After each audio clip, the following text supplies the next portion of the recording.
நீராரும் கடலுடுத்த நிலமடந்தை கெழிலொழுகும் சீராரும் வதனமென திகழ் பரத கண்டமிதில்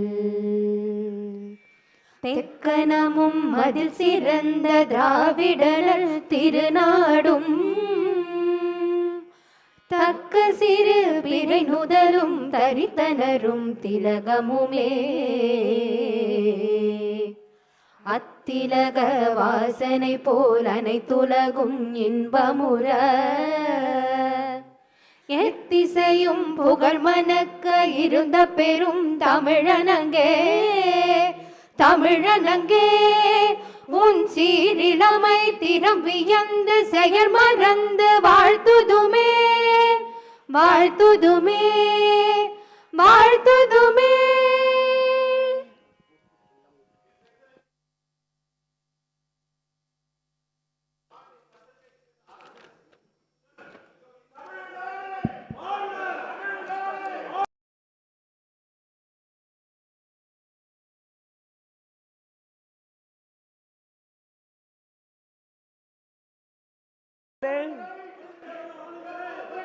மதிப்பிற்குரிய முதல்வர் அவர்களே, மரியாதைக்குரிய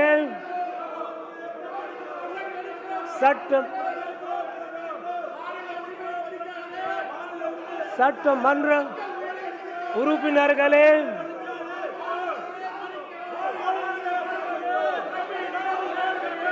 சட்ட பேரவை அலுவலர்களே,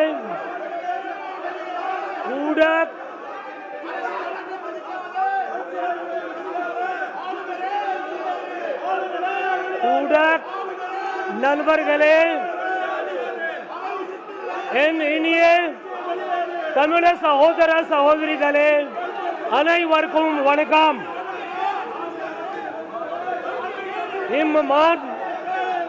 மன்றத்தில் 23ஆம் ஆண்டிற்கான சட்டமன்ற பேரவையின் முதல் கூட்டத்தில் என் உரையை ஆற்றுவதில் பெரும் மகிழ்ச்சி அடைகிறேன். என் இனிய தமிழ சகோதர சகோதரிகளுக்கும்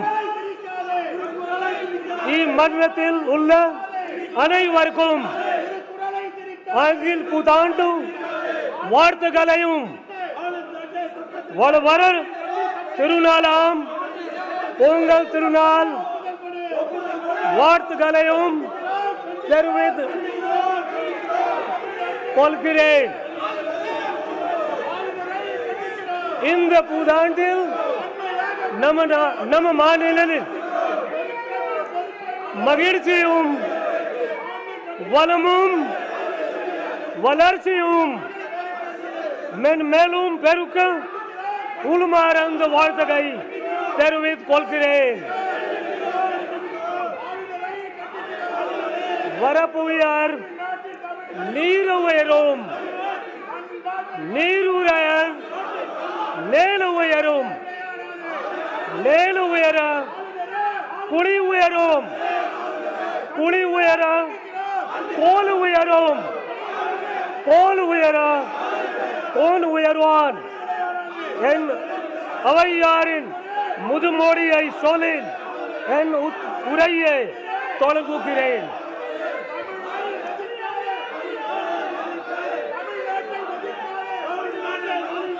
In the past 50 years, Tamilnadu has grown significantly in multiple sectors to become a pioneering state in the country. During the 1960s, Tamilnadu was lagging behind in social, economic, educational and health indicators when compared to other bigger states. However, today it stands tall as a leader among all states.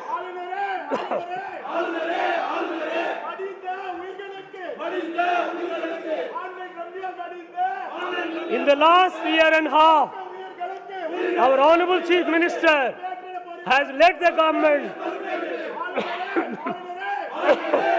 on this development path through his untiring efforts and diligence. As a result, Tamil Nadu has been adjudged the best performing biggest state in India today's recent State of the State survey. This award is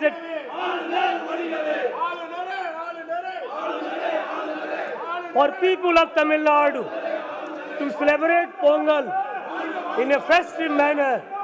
The Honorable Chief Minister has ordered the distribution of ₹1,000 as cash assistance, 1 kilogram raw rice, 1 kilogram sugar, and 1 sugar cane to each of the 2.19 crore rice card holders in the state at a total cost of rupees 2,429 crore. The distribution has been inaugurated by the Honorable Chief Minister. I am confident that this will help the people of the state to celebrate Pongal, which is an integral part of Tamil society, with joy and gaiety. This government's deft management of Manda cyclone and northeast monsoon minimized damages in Chennai city to a great extent.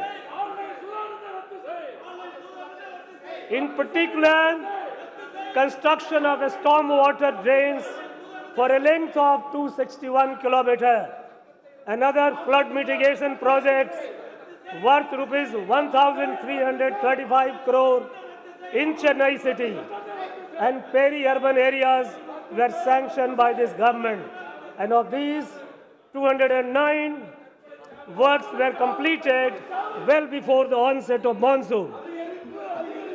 Further, construction of 360 kilometers of high-priority drains of Kosasti Basin was completed on a war footing. As a result, major areas of the core city, which were severely flooded last year, witnessed minimal stagnation during this monsoon. The traffic disruption caused by heavy rains was largely controlled and the city was quickly restored to normalcy. I convey my appreciation to this government for its exemplary and effective management of the Manda cyclone and northeast monsoon rains. This government, which functions on Mutamid Arinar Kalanar's philosophy of though we may fall, Tamil should flourish, is taking all steps to protect the rightful place of Tamil language. This government will continue to urge that all state languages should be accorded the official language status. Several states, including Tamil Nadu, had joined the GST regime, foregoing their fiscal autonomy on the assurance that their revenues will be protected. However, the anticipated revenues were not realized due to the drastic fall in revenue during the COVID pandemic. In such a scenario, the GST compensation regime has come to an end on 30th June 2022. Since the revenues of states are yet to fully recover from the impact of pandemic, this government urges the Government of India to further extend the GST compensation period by at least 2 more years. This government gives utmost importance to the prompt redressal of public grievances, in line with its commitment to providing good governance in the current year under the Mudalvarin Mugavari scheme.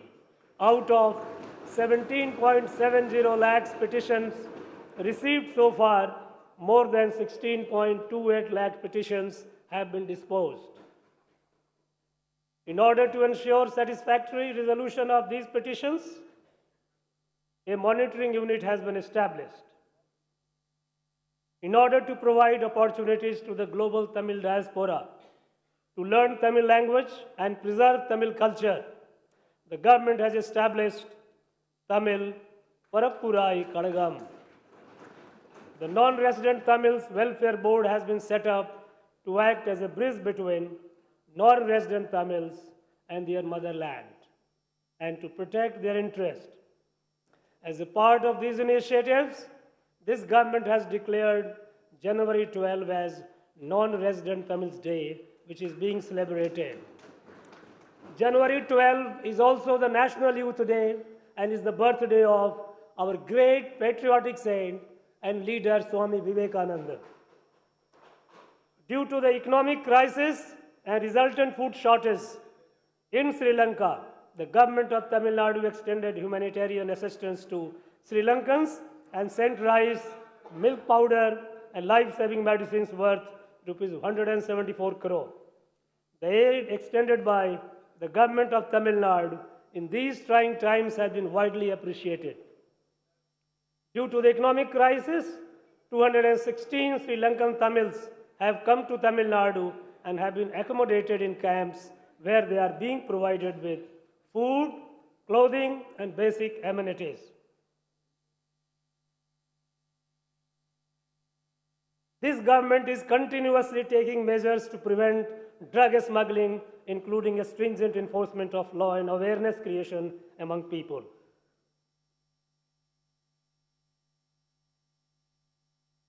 To provide people with qualitative and consistent service delivery, this government has embarked an initiative, Nam Pagudi, Nam Nyaya Vilay Kadai, to modernize public distribution shops. So far, 4,455 shops have been given a facelift. As a result of this government's proactive planning and efforts in desilting waterways and canals, coupled with a favorable monsoon, Mettu Dam was opened 19 days ahead of the scheduled time for Kuruvai cultivation. Further, this government has provided Kuruvai package worth rupees 61.12 crore to farmers. As a result, a record 5.28 lakh acres was brought under Kuruvai paddy cultivation in the Kaveri Delta region. And so far, 36.20 lakh acres have been brought under Samba cultivation throughout the state. This government has announced an increase in procurement price of cow and buffalo milk by rupees 3 per litre without affecting the interest of the consumers. This has benefited 4.20 lakh milk producers in the state. This government accords highest priority for the welfare of fishermen and is proactively undertaking several development schemes. Construction of 5 new fishing harbors and improvement works in existing 3 fishing harbors at a total cost of rupees 982.30 crore are in progress. This government is committed to protect the fishing rights of Tamil Nadu fishermen in its traditional waters. In this year alone, 232 Tamil Nadu fishermen apprehended by the Sri Lankan Navy were released after the unstinting efforts of this government in collaboration with the government of India. Till date, 10 fishermen have not been released and 106 fishing boats continue to be under the custody of Sri Lankan government. This government will continue to urge that necessary steps be taken to restrain Sri Lankan Navy from apprehending our fishermen and to ensure early release of fishing boats and to find a permanent solution to these issues. Tamil Nadu has emerged as the forerunner in climate change mitigation in the country. In order to provide suitable policy directives on issues related to climate change, the Tamil Nadu Governing Council on Climate Change has been constituted with international experts under the chairmanship of Honorable Chief Minister. Further, to strengthen the state's efforts to climate change adaptation and mitigation, a climate summit was conducted by this government in Chennai on 8th and 9th December 2022. In a pioneering effort, this government set up a Green Climate Fund with a fund size of rupees 1,000 crore to support large projects to tackle climate change. Not limiting itself to only welfare of human beings, This government upholds the age-old Tamil culture of caring and living in harmony with nature and all living beings. In this regard, this government has notified 2 bird sanctuaries at Kaduveli and Nanyarkulam and an elephant reserve at Agathiyar Malai. In an exemplary initiative, the government has notified India's first ever slender lorry sanctuary in Dindigul and Karur districts and Dugong Conservation Reserve in Park Bay. The government is taking steps to protect the critically endangered state animal Nilgiri Tar and has sanctioned Project Nilgiri Tar at a cost of rupees 25.14 crore. Under the wetland mission, Tamil Nadu has successfully obtained accreditation for 13 new Ramsar sites, the highest in the country. This government is committed to strongly asserting its rights on interstate river disputes. While maintaining friendly relations with neighboring states, this government will not permit any act that would be detrimental to the farmers of Tamil Nadu. The government is taking all necessary steps to prevent the construction of Mekadatu Dam. The reservoir level in Mullaperia Dam is presently at 142 feet, and the government is taking all efforts to further increase it. This government urges that a water disputes tribunal may be constituted at the earliest as per the orders of the Honorable Supreme Court on the issue of unauthorized diversion of water from Penayar River by Karnataka. With the objective of ensuring water security in the state, this government has been expeditiously implementing 6 large schemes at a total cost of rupees 1,334.10 crore. As a result, 2.59 TMCFT of storage capacity will be added and 6.92 TMCFT of storage will be reclaimed. Due to constant monitoring by this government, the long pending projects Tamirabharani, Karumaniyar, Nambiar, and Athikadavu Avinasi are nearing completion. Tamil Nadu continues to be a top performer in various health indicators in the country. It has substantially reduced the infant mortality rate and maternal mortality ratio and has already achieved the Sustainable Development Goals for the year 2030 in this respect. To address the increasing burden of non-communicable diseases, Makkalai Thedi Marutuvam, a scheme was launched by this government to provide free home-based healthcare services at people's doorsteps. So far, 1.01 crore people have availed services in comfort of their homes under this program.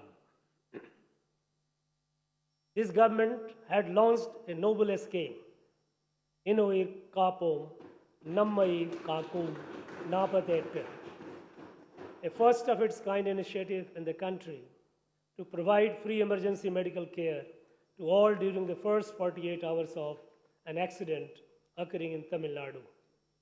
Under this scheme, so far 1.35 lakh accident victims have availed free of cost treatment worth rupees 120.58 crore in 679 hospitals across the state.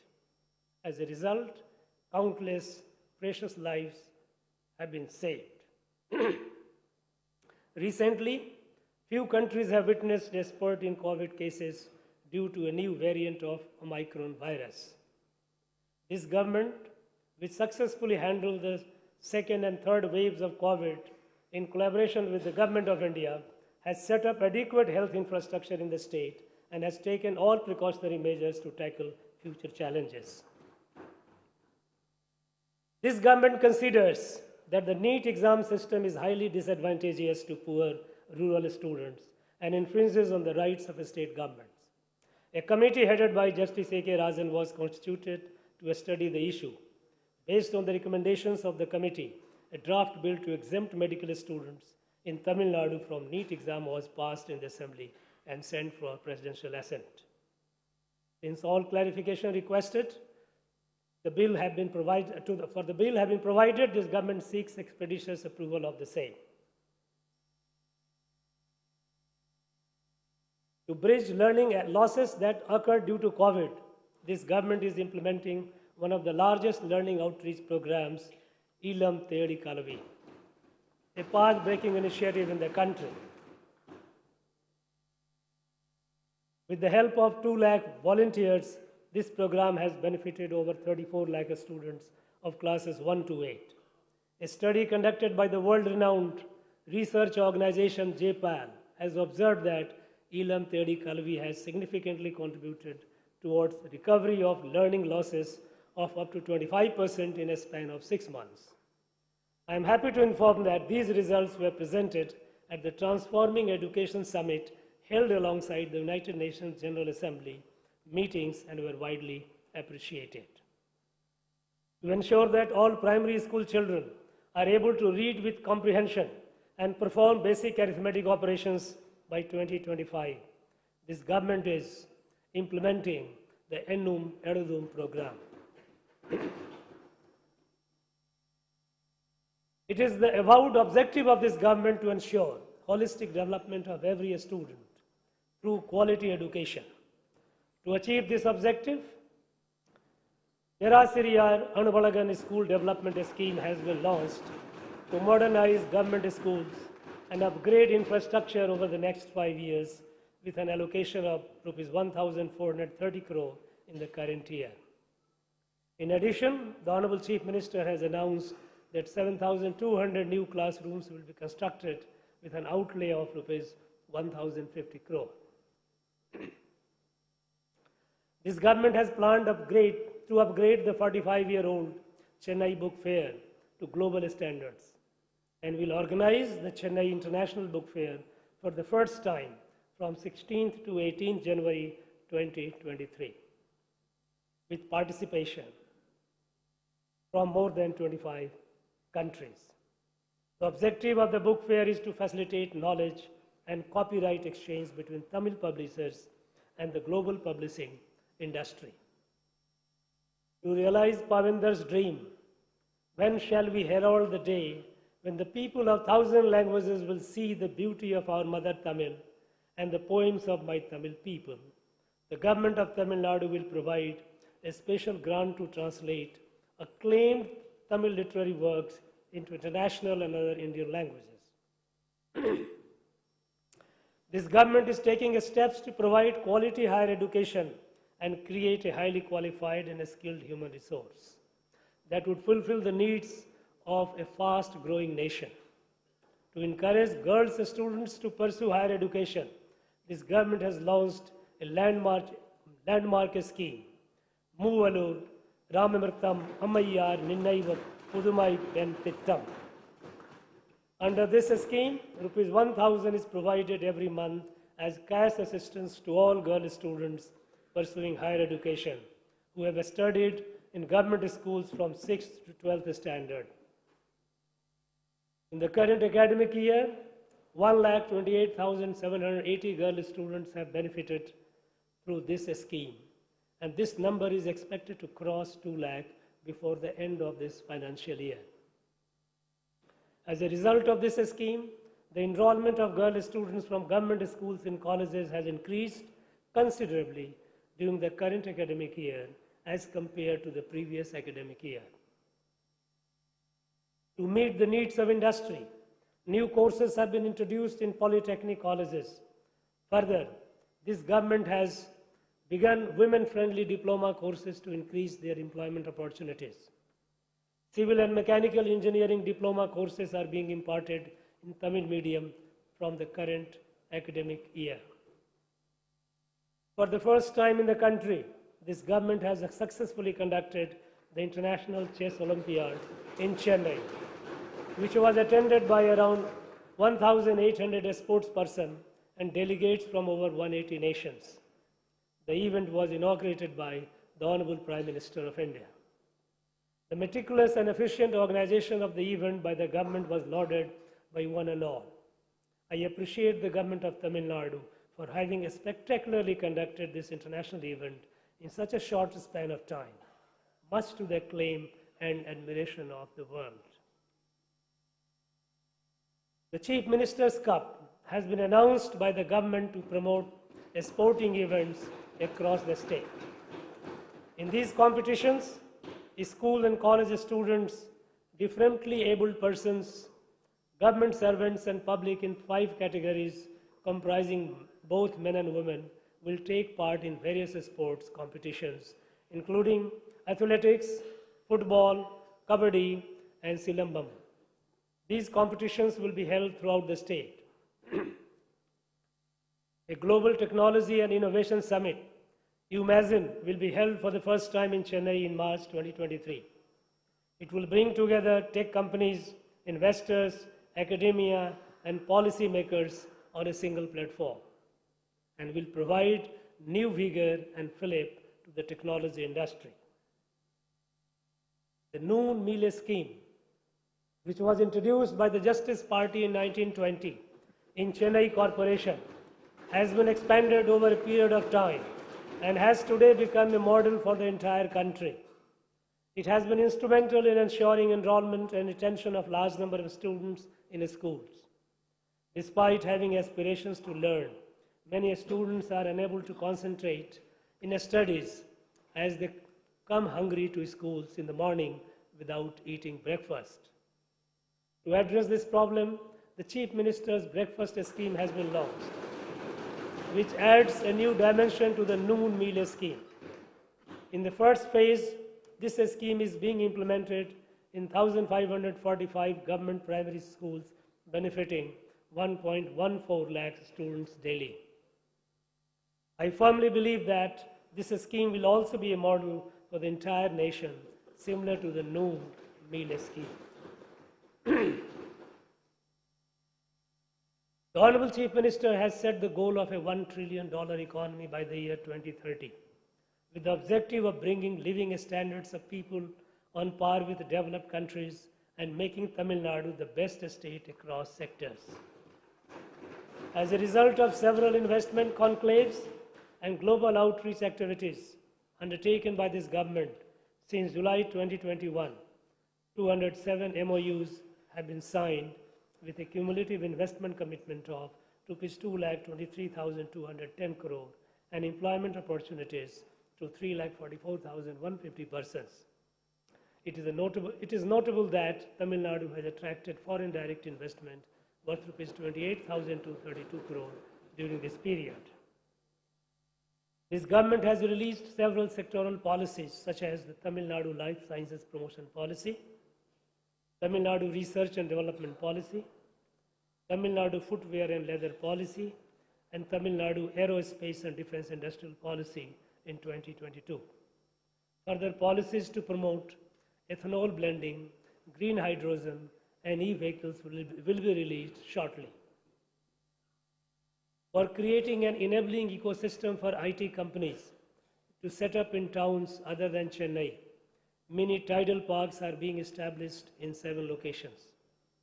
Further, the state's 3rd tidal park will be constructed in Madurai at an estimated cost of Rs 600 crores. The state government has begun preparatory works for setting up a greenfield international airport at Parandur in Kanchipuram district. This will help cater to the growing demand of air traffic, improve livelihood of the locals, and further economic development of the state. The MSME sector, which had been severely affected during COVID, has been a remarkable recovery owing to the multi-pronged interventions of the government. There has been an increase in bank credit to MSME by 20% and in the number of loan accounts by over 19% in the first half of this financial year. After this government assumed office, over 16,000 self-employment projects worth Rs 2,344 crore have been provided assistance. In addition, the government has opened 5 new industrial estates for MSMEs in the current year. The Tamil Nadu Startup and Innovation Mission has created a conducive ecosystem for startups in the state. The number of registered startups in the state has doubled since May 2021. Further, as a first in the country, a special fund of Rs 30 crore has been sanctioned to support SC/ST startups, and this has ensured inclusivity in the state's startup ecosystem. With a view to upgrade the skills and qualifications of our youth to international standards, this government has launched the Non-Mudalavan initiative. To bridge the gap in academia-industry linkage, students are being offered industry-relevant employability-oriented courses and internship programs. As part of this unique initiative, so far, 3 lakh students from engineering colleges have undergone these courses, and another 4.5 lakh students from arts and science colleges will also be benefited. The scheme aims to ensure that students secure employment commensurate with their educational qualifications and are industry ready by the time they complete their studies. This government is fully committed to deliver all basic amenities, improve infrastructure, and alleviate poverty through livelihood promotion schemes in rural areas. The Anait Gram Anna Marumalarchi Tittam has been relaunched by this government to ensure equitable and holistic development of all rural habitations. In 2022-23, works are being undertaken in 2,544 panchayats at a total cost of Rs 1,155 crore. This government has undertaken works to renovate Periyar Ninaiva Samatwapurams, which was established by Mutamil Harinar Kalanar within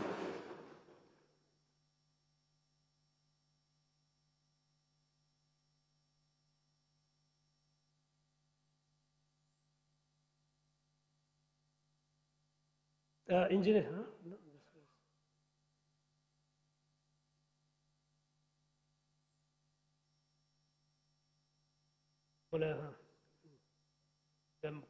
Harinar Kalinar, with a lofty vision of fostering communities to live together in unity and brotherhood.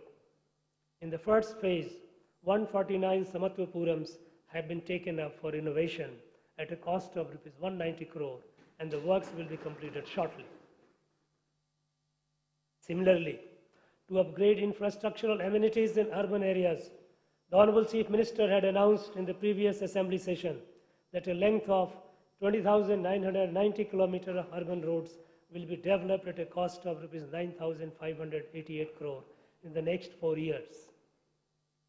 These works are in progress and will be completed at the earliest. The government has sanctioned Rs 122 crore to dispose legacy waste through biomining in an environment-friendly manner, and steps are being taken to reclaim wasteland in 53 sites. So far, 369 acres of land have been reclaimed and are being transformed into green spaces. In order to fulfill the drinking water needs of citizens, this government has sanctioned 103 combined water supply schemes at an estimated cost of Rs 15,734 crore under the Jal Jeevan mission. Further works to ensure drinking water supply in urban areas have been sanctioned at a cost of Rs 3,166 crore under Amrit scheme. As a result, 1.64 crore people across the state will be benefited. With a view to ensure planned urbanization in cities, 6 new urban development authorities have been established. As Chennai and its surrounding areas are developing at a fast pace, it is essential to facilitate economic growth by ensuring provision of basic amenities in such urban agglomerations. Towards this end, this government has announced a 5-fold expansion of the Chennai metropolitan area to 5,904 square kilometers. The Chennai Unified Metropolitan Transport Authority was constituted in 2010 for preparation of transportation plans and institutional coordination across agencies and departments involved in urban mobility in the Chennai metropolitan area. This government has revived this body, which had been defunct for several years. The first meeting of this authority was conducted under the chairmanship of Honorable Chief Minister last November. Initiatives such as integrated ticketing facility, comprehensive mobility plans, and safe commutes to women and students will be undertaken.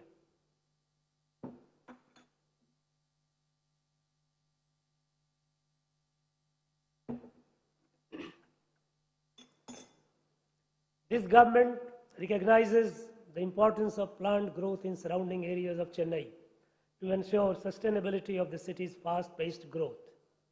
In this regard, Chennai Metropolitan Development Agency is embarking on a pioneering effort to create a new growth cluster through land pooling in Madampakkam, spanning 600 acres.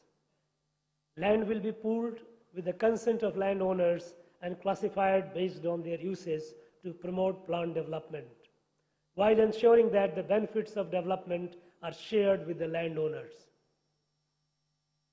Majority of the landowners have given their willingness to participate in this project, and the works will be completed shortly. In the next phase, a satellite town is proposed to be created near Mamlapuram along East Coast Road, following the same model. The upgradation of ECR as a 4-lane road, coupled with development of this satellite town, will anchor future growth of the Chennai metropolitan area. The government is taking several steps to ensure quality and safe road networks across the state, which are imperative for economic growth. This government has sanctioned 2,263 new works under the Comprehensive Road Infrastructure Development Program at a cost of Rs 5,582 crore.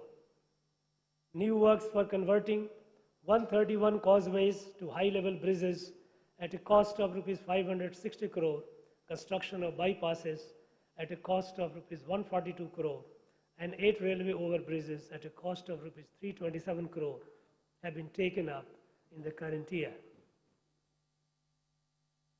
Self-help groups have been instrumental in enhancing the status of women through livelihood improvement, skill development, and self-reliance. In the current year, 42,845 new self-help groups have been formed with 3.97 lakh women. So far, bank credit has been given to 3.07 lakh self-help groups to the tune of Rs 16,949 crore in the current financial year. In order to improve the quality of self-help group products and to provide an opportunity for marketing through e-commerce, brand Mathi is being promoted by the government.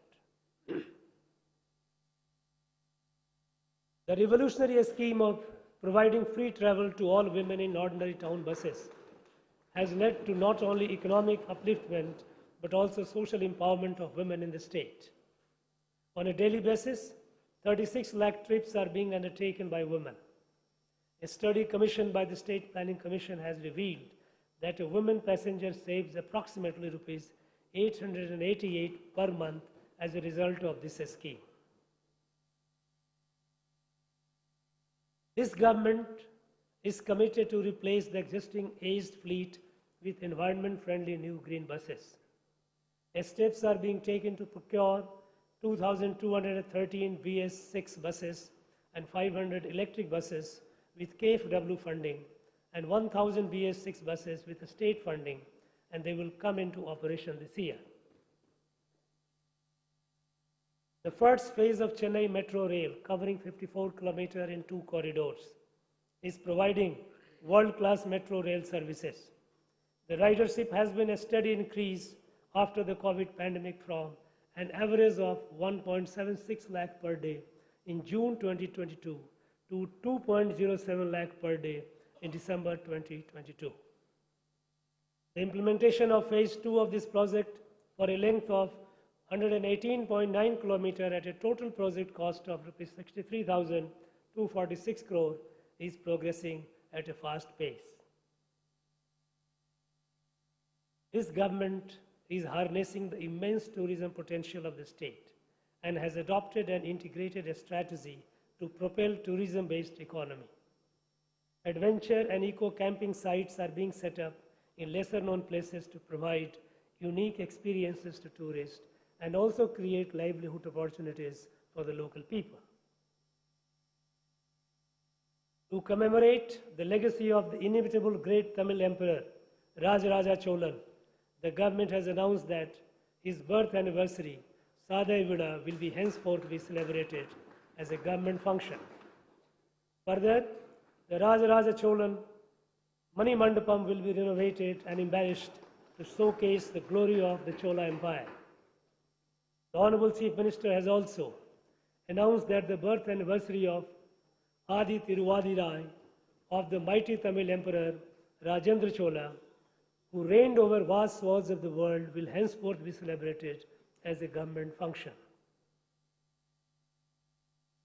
This government has been taking proactive steps to preserve the rich heritage of archaeological and historical monuments in the state. Construction of a new world-class museum to showcase the artifacts found in Kiladi excavations is nearing completion. Similarly, works are underway to set up the Porunai Museum, where excavated artifacts from Adi Chananur, Korakai and Sivakalai will be displayed. This government has been taking all necessary measures to safeguard temple lands and properties since it assumed office. So far, land and properties worth rupees 3,657 crore have been retrieved by the government. During this year, the government has commenced new works in 34 temples at a total cost of rupees 158 crore.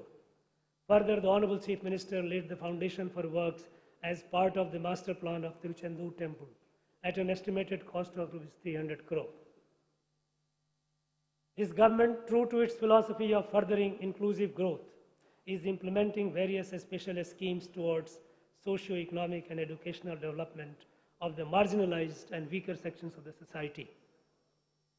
Several works, including construction of new hostels, smart classrooms, and upgradation of residential schools for Adi Dravidar and tribal students, are being undertaken at a cost of rupees 425.40 crores.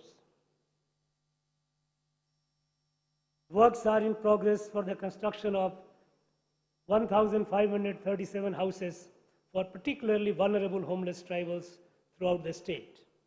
To protect the rights of forest-dwelling tribes, 2,293 tribal families have been given forest rights under the Forest Rights Act 2006 during the last 1.5 years.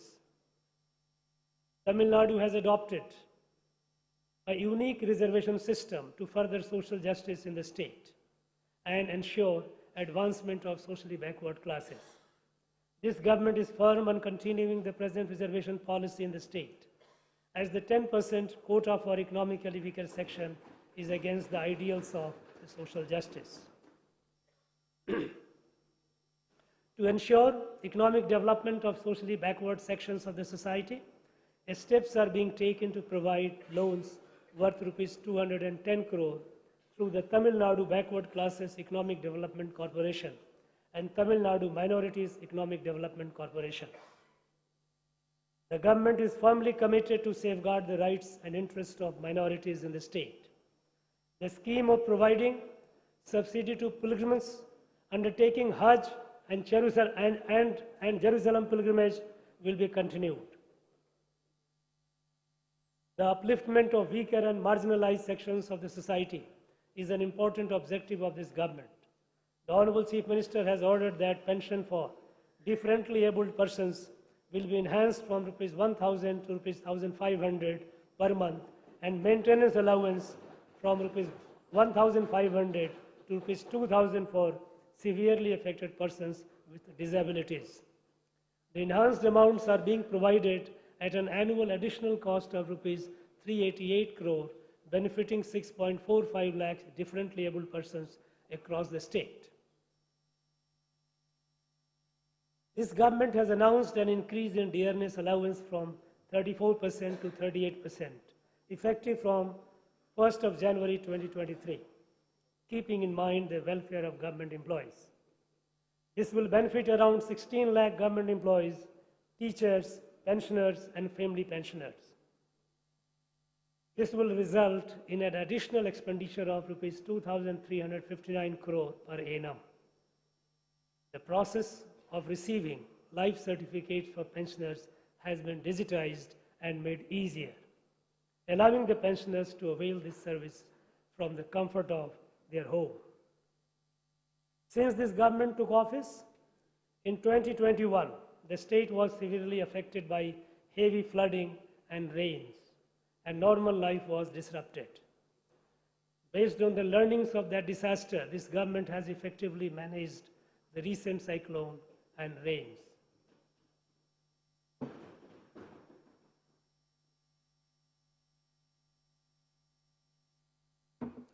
The state's economy was in doldrums due to several reasons, including COVID.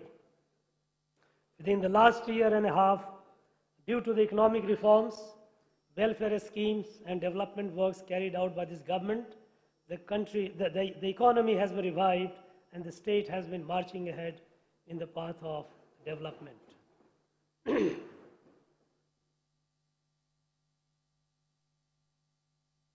This government is tirelessly striving to achieve the twin objectives of welfare of Tamils and prosperity of Tamil Nadu. This government will overcome any challenges in achieving this goal and successfully take Tamil Nadu on a high growth trajectory. This year, I hope that all of you will constructively participate in legislative debates, enact required legislations for the welfare of people and socio-economic growth of the state, and extend cooperation to the government's endeavor in achieving these objectives. I once again wish everyone a very happy New Year and Pongal, and conclude my address with the immortal words of Mahakavi Bhartiyar. Valiye Santamilar, Valaga Nattamilar, Valiye Bharatmani Tirunadu, Valaga Bharatam Jai Hind.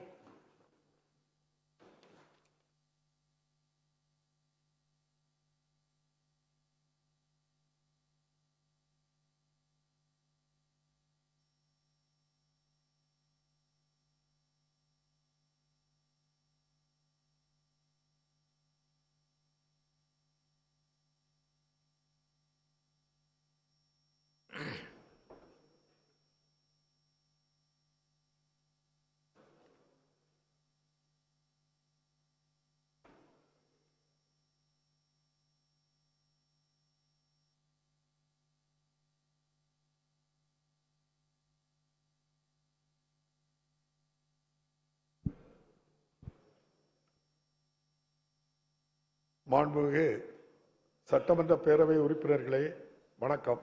இம்மாமன்றத்தின் 2023ஆம் ஆண்டுக்கான சட்டமன்ற பேரவையின் முதல் கூட்டத்தில் என் உரையை ஆற்றுவதில் பெரும் மகிழ்ச்சி அடைகிறேன்.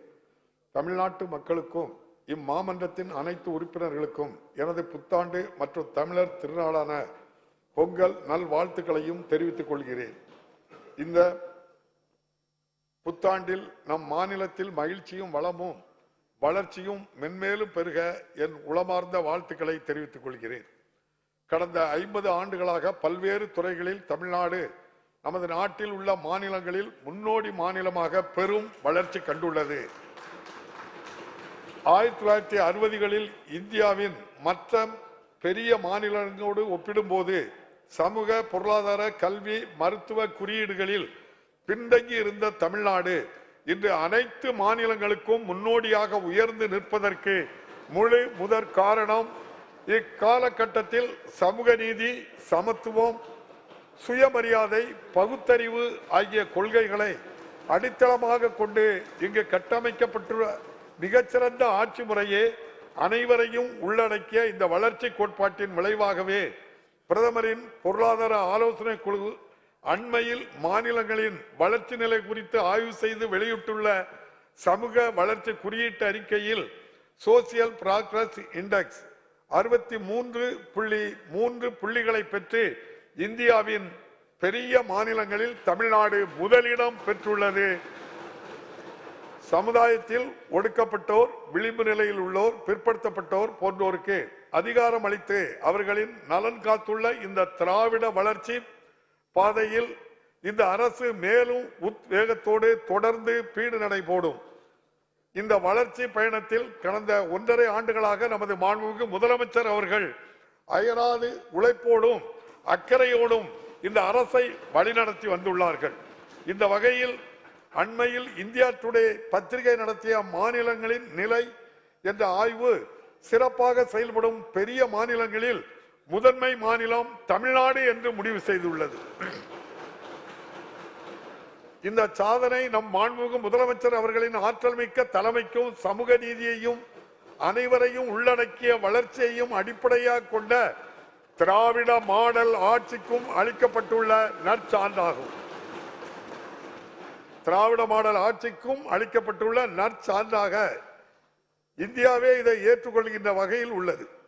தமிழ்நாட்டில் பொங்கல் பண்டிகையை மக்கள் சிறப்பாக கொண்டாடும் விதமாக 2429 கோடி ரூபாய் செலவில் 2.19 கோடி அரிசி அட்டைதாரர்கள் பயனடையும் வகையில் ஒவ்வொரு அரிசி அட்டைதாரருக்கும் 1000 ரூபாயும் 1 கிலோ பச்சரிசியும் 1 கிலோ சர்க்கரையும் ஒரு முழு செங்கரும்பும் வழங்கிட மாண்புமிகு முதலமைச்சர் அவர்கள் ஆணையிட்டு இன்று அதனை தொடங்கி வைத்துள்ளார்கள்.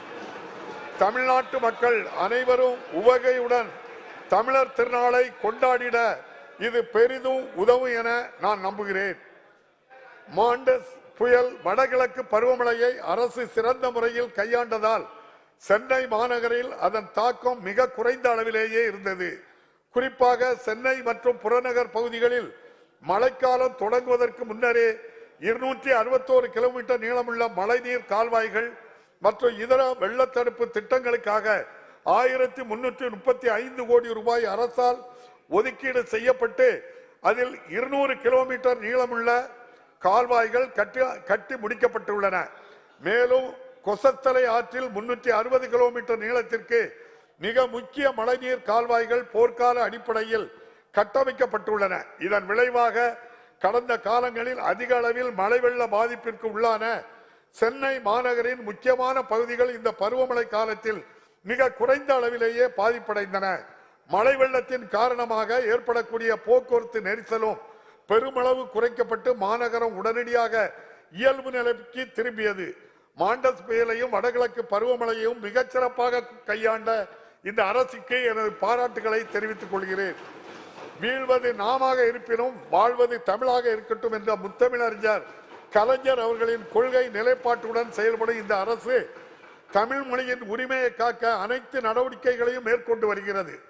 அலுவல் மொழி பயன்பாடு தொடர்பாக தமிழ் உள்ளிட்ட மாநில மொழிகளின் நலனுக்கு குந்தகம் விளைவிக்கும் முயற்சிகளுக்கு எதிராக ஏற்கனவே இந்த மாமன்றத்தில் தீர்மானம் நிறைவேற்றப்பட்டுள்ளது. அனைத்து மாநில மொழிகளையும் அலுவல் மொழியாக அறிவிக்க வேண்டும் என்று இந்த அரசு தொடர்ந்து வலியுறுத்தும். மாநிலங்களின் வருவாய் பாதுகாக்கப்படும் என்று அளிக்கப்பட்ட வாக்குறுதியின் அடிப்படையில் தமிழ்நாடு உள்ளிட்ட பல மாநிலங்கள் தங்களது வரி விதிக்கும் அதிகாரத்தை விட்டுக் கொடுத்து சரக்கு மற்றும் சேவை வரி முறையில் இணைந்தன. ஆனால் கோவிட் பெருந்தொற்று காலத்தில் வரி வளர்ச்சி வீழ்ச்சி அடைந்ததால் மாநிலங்களின் வருவாய் எதிர்பார்த்த அளவில் இல்லை. இந்நிலையில் 30/6/2022 நாளுடன் சரக்கு மற்றும் சேவை வரி இழப்பீடு வழங்கும் காலம் முடிவடைந்துள்ளது. கோவிட் பெருந்தொற்றின் தாக்கத்தில் இருந்து மாநிலங்களின் வருவாய் இன்னும் முழுமையாக மீளாத நிலையில் இழப்பீடு வழங்கும் காலத்தினை குறைந்தபட்சம் மேலும் 2 ஆண்டுகளுக்காவது நீட்டிக்க வேண்டும் என்று ஒன்றிய அரசை இந்த அரசு வலியுறுத்துகின்றது. பொதுமக்களின் குறைகளை உடனுக்குடன் தீர்த்து நல்லாட்சியை வழங்கிட இந்த அரசு மிகுந்த முக்கியத்துவம் அளித்து வருகின்றது. நடப்பாண்டில் முதல்வரின் முகவரி திட்டத்தின் கீழ் இதுவரை பெறப்பட்டுள்ள 17,70,000 மனுக்களில் 16,28,000க்கும் மேலான மனுக்களுக்கு தீர்வு காணப்பட்டுள்ளது. இந்த மனுக்கள் மீது திருப்திகரமான முறையில் தீர்வுகள் காணப்படுவதை உறுதி செய்திட கண்காணிப்பு பிரிவு ஒன்று அமைக்கப்பட்டுள்ளது. உலகெங்கும் விரவியுள்ள தமிழர்களுக்கு தமிழ் மொழியை கற்பதற்கான வாய்ப்புகளை ஏற்படுத்தவும் தமிழ் பண்பாட்டினை பேணி காக்கவும் தமிழ் பரப்புரை கழகம் உருவாக்கப்பட்டுள்ளது. மேலும் அயலக தமிழர்களுக்கும் தாய் தமிழ்நாட்டிற்கும் ஒரு பாலமாக இயங்குவதற்கும் அவர்களின் நலனை காப்பதற்கும் அயலக தமிழர் நல வாரியம் அமைக்கப்பட்டுள்ளது. இம்முயற்சிகளின் ஒரு பகுதியாக ஆண்டுதோறும் ஜனவரி 12ஆம் நாள் அயலக தமிழர் தினமாக இந்த அரசால் அறிவிக்கப்பட்டு கொண்டாடப்பட்டு வருகிறது. இலங்கையில் ஏற்பட்ட பொருளாதார நெருக்கடியினால் உணவு பற்றாக்குறையினால் பாதிக்கப்பட்ட இலங்கை மக்களுக்கு மனிதாயமான அடிப்படையில் 174 கோடி ரூபாய் மதிப்புள்ள அரிசி, பால் பவுடர், உயிர்காக்கும் மருந்துகள் ஆகியவற்றை இந்த அரசு வழங்கியது. இக்கட்டான சூழலில் உதவிக்கரம் நீட்டிய தமிழ்நாடு அரசின் இந்த நடவடிக்கையை அனைவரும் பாராட்டியுள்ளனர். இக்காலகட்டத்தில் பொருளாதார நெருக்கடி காரணமாக 216 இலங்கை தமிழர்கள் தமிழ்நாட்டிற்கு வந்துள்ளனர். அவர்களை முகாம்களில் தங்க வைத்து தேவையான உணவு, உடை, அடிப்படை வசதிகள் போன்றவை வழங்கப்படுகின்றன. மாநிலத்தில் சட்ட ஒழுங்கை நிலைநாட்டிட இந்த அரசு உயர் முன்னுரிமை அளிக்கின்றது. வன்முறையில்லா ஒரு அமைதி பூங்காவாக தமிழ்நாடு தொடர்ந்து திகழ்வதற்கு தேவையான அனைத்து நடவடிக்கைகளையும் இந்த அரசு மேற்கொண்டு வருகிறது. நம் இளைய தலைமுறையின் எதிர்காலத்தின் மீது அக்கறை கொண்டு போதைப் பொருட்களின் விநியோகத்தையும் பயன்பாட்டையும் இரும்பு கரம் கொண்டு ஒடுக்க மாண்புமிகு முதலமைச்சர் அவர்கள் உறுதியாக உள்ளார். போதைப் பொருட்களின் கடத்தல் தடுப்பு சட்டங்களை தீவிரமாக அமுல்படுத்துவதில் மக்களிடையே விழிப்புணர்வை ஏற்படுத்தல் போன்ற நடவடிக்கைகளை இந்த அரசு தொடர்ந்து மேற்கொண்டு வருகின்றது. மக்களுக்கு சீராகவும் சிறப்பாகவும் சேவைகளை வழங்கும் எழில் கூடங்களாக பொது விநியோக கடைகளை மாற்றி அமைத்திட இந்த அரசு நம்ம பகுதி நம்ம நியாய கடை என்ற புதிய முயற்சியை தொடங்கியுள்ளது. இத்திட்டத்தின் கீழ் இதுவரை 4455 பொது விநியோக கடைகள் மேம்படுத்தப்பட்டுள்ளன. நீர்நிலைகளையும் கால்வாய்களையும் முன்கூட்டியே திட்டமிட்டு தூர்வாருவதில் முனைப்பான முயற்சிகளை இந்த அரசு மேற்கொண்டதாலும் நல்ல பருவமழை பெய்ததாலும் குறுவை சாகுபடிக்கு மேட்டூர் அணை உரிய காலத்திற்கு 19 நாட்கள் முன்னதாகவே திறக்கப்பட்டது.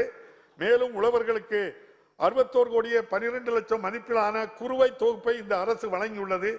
இவை காரணமாக காவிரி டெல்டா பகுதியில் 5,28,000 ஏக்கர் பரப்பில் குறுவை நெல் சாகுபடி செய்து வரலாற்று சாதனை படைக்கப்பட்டதோடு மாநிலத்தில் சம்பா சாகுபடி இதுவரை 36,20,000 ஏக்கர் பரப்பில் மேற்கொள்ளப்பட்டுள்ளது. நுகர்வோர் பாதிக்கப்படாத வகையில் பசும்பால், எருமைப்பால் ஆகியவற்றின் கொள்முதல் விலையை லிட்டருக்கு 3 ரூபாய் உயர்த்தி அரசு அறிவித்துள்ளது. இதன் மூலம் மாநிலத்தில் உள்ள 4,20,000 பால் உற்பத்தியாளர்கள் பயன்பெறுகின்றார்கள். மீனவர் நலனில் மிகுந்த அக்கறை கொண்ட இந்த அரசு அவர்களின் நலனுக்காக பல்வேறு வளர்ச்சி திட்டங்களை முனைப்புடன் செயல்படுத்தி வருகிறது.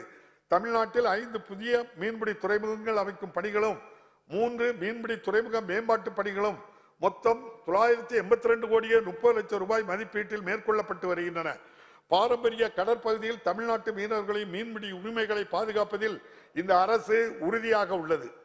இந்த ஆண்டில் மட்டும் இலங்கை கடற்படையினால் கைது செய்யப்பட்ட 232 தமிழ்நாட்டு மீனவர்கள் இந்த அரசின் தீவிர முயற்சியால் மீட்கப்பட்டுள்ளனர். இன்று வரை 10 மீனவர்கள் இலங்கை அரசால் திருப்பி அனுப்பப்படவில்லை. 106 மீன்பிடி படகுகள் இலங்கை அரசின் கட்டுப்பாட்டில் இன்னும் உள்ளன. இலங்கை கடற்படையினர் நமது மீனவர்களை கைது செய்வதை தடுக்கவும் மீனவர்களின் உடைமைகளை விடுவிக்கவும் உரிய நடவடிக்கைகளை மேற்கொள்ளுமாறு இப்பிரச்சனைகளுக்கு நிரந்தர தீர்வு காணவும் இந்த அரசு தொடர்ந்து வலியுறுத்தும். காலநிலை மாற்றத்தால் ஏற்படும் தாக்கத்தை தணிப்பதில் நாட்டிலேயே முன்னோடி மாநிலமாக தமிழ்நாடு திகழ்கிறது. காலநிலை மாற்றம் குறித்து தகுந்த ஆலோசனைகளை வழங்கிட மாண்புமிகு முதலமைச்சர் அவர்களின் தலைமையில் பன்னாட்டு வல்லுநர்களை கொண்ட உயர்மட்ட குழு ஒன்று அமைக்கப்பட்டுள்ளது. மேலும் காலநிலை மாற்றத்தை எதிர்கொள்வதற்கான முயற்சிகளை வலுப்படுத்த காலநிலை உச்சி மாநாட்டையும் சென்னையில் இந்த அரசு 2022ஆம் ஆண்டு டிசம்பர் 8-9 தேதிகளில் வெற்றிகரமாக நடத்தியுள்ளது. ஒரு முன்னோடி முயற்சியாக காலநிலை மாற்றத்தை எதிர்கொள்வதற்கான பெரும் திட்டங்களுக்கு ஆதரவளிக்கும் வகையில் 1000 கோடி ரூபாய் மதிப்பில் பசுமை காலநிலை நிதியத்தை கிரீன் கிளைமேட் ஃபண்ட் அரசு அமைத்துள்ளது. மானிட நலன் மட்டுமின்றி பகுத்துண்டு பல்லுயிர் ஓம்பும் தமிழர் பண்பாட்டை பேணி காக்கவும் இவ்வரசு கழுவேலி, நஞ்சராயன் குளம் ஆகிய இடங்களில் பறவைகள் சரணாலயங்களையும் அகத்தியர் மலையில் யானைகள் காப்பகத்தையும் அமைக்க ஆணையிட்டுள்ளது. அதுபோல் இந்தியாவிலேயே முதல் முயற்சியாக திண்டுக்கல், கரூர் மாவட்டங்களில் தேவாங்கு காப்பகத்தையும் பாக் விரிகுடாவில் கடற்பசு காப்பகத்தையும் இந்த அரசு அமைத்துள்ளது. அழிவின் விளிம்பில் உள்ள மாநில விலங்கான நீலகிரி வரையாட்டை பாதுகாத்திட நீலகிரி வரையாடு திட்டத்தை 25 கோடியே 14 லட்சம் ரூபாய் செலவு மதிப்பில் செயல்படுத்திட இந்த அரசு ஆணையிட்டுள்ளது. ஈரநில இயக்கத்தின் வெட்லாண்ட் மிஷன் கீழ் 13 புதிய ராம்சர் தளங்களுக்கான அங்கீகாரத்தை பெற்று நாட்டிலேயே முதல் நிலையை தமிழ்நாடு எட்டியுள்ளது. அண்டை மாநிலங்களும் நட்புறவை பேணும் அதே வேளையில் மாநிலங்களுக்கு இடையே பாயும் நதிகளின் நீர் பிரச்சனைகளில் நம் உரிமைகளை பாதுகாத்திட இந்த அரசு உறுதியாக உள்ளது. தமிழ்நாட்டின் உழவர் பெருமக்களை பாதிக்கும் எந்த நடவடிக்கையும் இந்த அரசு ஒருபோதும் அனுமதிக்காது. மேகதாது அணை கட்டுவதை தடுக்க தேவையான நடவடிக்கைகளை அரசு மேற்கொண்டு வருகிறது. முல்லை பெரியாறு அணையில் 142 உயரத்திற்கு நீர் தேக்கப்பட்டுள்ளதோடு அணையின் உயரத்தை மேலும் உயர்த்த அனைத்து முயற்சிகளையும் இந்த அரசு மேற்கொண்டு வருகிறது. பெண்ணையாற்றில் இருந்து கர்நாடக மாநிலம் அனுமதியின்றி தண்ணீரை திசை திருப்பும் பிரச்சனையில் மாண்புவகை உச்சநீதிமன்றத்தின் உத்தரவுப்படி நதிநீர் தீர்ப்பாயத்தை விரைந்து அமைத்திட இந்த அரசு வலியுறுத்துகிறது. மாநிலம் முழுவதும் நீர் பாதுகாப்பை உறுதி செய்யும் வகையில் 1334.10 கோடி ரூபாய் மதிப்பீட்டிலான 6 பெருந்திட்டங்களை இந்த அரசு விரைந்து செயல்படுத்தி வருகிறது. இதன் பயனாக 2.59 டிஎம்சி அளவிற்கு கூடுதல் நீரை சேமிக்கவும் 6.92 டிஎம்சி நீரை திரும்ப மீட்டெடுக்கவும் இயலும். அரசின் தொடர் கண்காணிப்பின் விளைவாக நீண்ட காலமாக நிலுவையில் உள்ள தாமிரபரணி, கருமேனியாறு, நம்பியாறு திட்டம் மற்றும் அத்திக்கடவு, அவிநாசி திட்ட பணிகள் முடிவடையும் தருவாயில் உள்ளன. நாட்டிலேயே பல்வேறு சுகாதார குறியீடுகளில் தமிழ்நாடு தொடர்ந்து முன்னிலை வகித்து வருகின்றது. குழந்தை இறப்பு வீதம் தாய்மார்களின் இறப்பு வீதத்தை பெருமளவில் குறைத்துள்ளது. 2030 ஆண்டில் எட்டப்பட வேண்டிய நீடித்த நிலையான வளர்ச்சி இலக்குகளை தமிழ்நாடு ஏற்கனவே எட்டியுள்ளது. அதிகரித்து வரும் தொற்று அல்லாத நோய்களின் பாதிப்பை போக்கும் வகையில் மக்களின் வீட்டிற்கே சென்று கட்டணமின்றி மருத்துவ சேவைகளை வழங்குவதற்காக மக்களை தேடி மருத்துவம் என்ற முன்னோடி திட்டத்தை இந்த அரசு தொடங்கியுள்ளது. இத்திட்டத்தின் கீழ் இதுவரை 1,00,00,000 லட்சம் மக்கள் தங்கள் வீட்டிலேயே சிகிச்சை பெற்று பயனடைந்துள்ளனர். தமிழ்நாட்டில் விபத்து நேர்ந்த முதல் 48 மணி நேரத்தில் அவசர மருத்துவ சேவையை அனைவருக்கும் கட்டணமின்றி வழங்குவதற்காக நாட்டிலேயே முதன்முறையாக இன்னுயிர் காப்போம் நம்மை காக்கும் 48 என்ற உன்னத திட்டத்தை இந்த அரசு அறிமுகப்படுத்தியுள்ளது. மாநிலமெங்கும் உள்ள 679 மருத்துவமனைகளில் இதுவரை 1,35,000 விபத்துக்குள்ளானவர்களுக்கு 120,58 லட்சம் ரூபாய் மதிப்பிலான சிகிச்சைகள் எவ்வித கட்டணமும் இன்றி வழங்கப்பட்டுள்ளன. இத்திட்டத்தின் மூலம் எண்ணற்ற விலை மதிப்பில்லா உயிர்கள் காக்கப்பட்டுள்ளன. அண்மையில் சில நாடுகளில் ஒமிக்ரானின் உருமாறிய ஒரு புதிய வகை வைரஸ் காரணமாக கோவிட் தொற்று வேகமாக பரவி வருகிறது. கோவிட் பெருந்தொற்றின் 2வது 3வது அலைகளை வெற்றிகரமாக எதிர்கொண்ட இந்த அரசு மாநிலத்தில் போதிய மருத்துவ கட்டமைப்புகளை தயார் நிலையில் வைத்து எதிர்வரக்கூடிய சவால்களை எதிர்கொள்ள தேவையான அனைத்து தடுப்பு நடவடிக்கைகளையும் மேற்கொண்டுள்ளது. நீட் தேர்வு முறையானது கிராமப்புற ஏழை மாணவர்களை மிகவும் பாதிப்பதாகவும் மாநில அரசுகளின் உரிமைகளை பறிப்பதாகவும் அமைந்துள்ளது என்பதை கருத்தில் கொண்டு இது குறித்து ஆய்வு செய்வதற்காக நீதியரசர் A.K. ராஜன் அவர்களின் தலைமையில் ஒரு குழுவை அமைத்து அந்த குழுவின் பரிந்துரைகளின் அடிப்படையில் நீட் தேர்வில் இருந்து தமிழ்நாட்டில் மருத்துவ மாணவர் சேர்க்கைக்கு விலக்கு அளிப்பதற்கான சட்ட முன்வடிவை இந்த சட்டமன்றத்தில் நிறைவேற்றி குடியரசுத் தலைவரின் ஒப்புதலுக்கு அனுப்பி வைத்துள்ளோம். இச்சட்டம் குறித்து கோரப்பட்ட விளக்கங்கள் அனைத்தும் வழங்கப்பட்டுள்ள நிலையில் இந்த சட்ட முன்வடிவிற்கான ஒப்புதலை விரைந்து வழங்க இந்த அரசு வலியுறுத்துகிறது. கோவிட் பெருந்தொற்றினால் ஏற்பட்ட கற்றல் இழப்பை ஈடு செய்ய நாட்டிற்கே முன்னோடியாக மாபெரும் கற்றல் திட்டமான இல்லம் தேடி கல்வி திட்டத்தை இந்த அரசு செயல்படுத்தி வருகிறது. 2 லட்சம் தன்னார்வலர்களின் உதவியுடன் 1 முதல் 8ஆம் வகுப்பு வரை பயிலும் 34 லட்சம் மாணவர்கள் இத்திட்டத்தினால் பயன்பெறுகின்றனர். சர்வதேச அளவில் புகழ்பெற்ற ஆராய்ச்சி நிறுவனமான ஜேபால் மேற்கண்ட ஆய்வின்படி 6 மாதங்களில் ஒட்டுமொத்த கற்றல் இழப்பில் 25% வரை ஈடு செய்யப்பட்டுள்ளதில் இல்லம் தேடி கல்வி திட்டம் பெரும் பங்கை ஆற்றியுள்ளது என்று கண்டறியப்பட்டுள்ளது. ஐக்கிய நாடுகள் சபை கூட்டங்களுடன் நடத்தப்பட்ட கல்வி மாற்றம் உச்சி மாநாட்டில் இந்த ஆய்வின் முடிவுகள் சமர்ப்பிக்கப்பட்டு அனைவராலும் பாராட்டப்பட்டதை நான் மகிழ்ச்சியுடன் தெரிவித்துக் கொள்கிறேன்.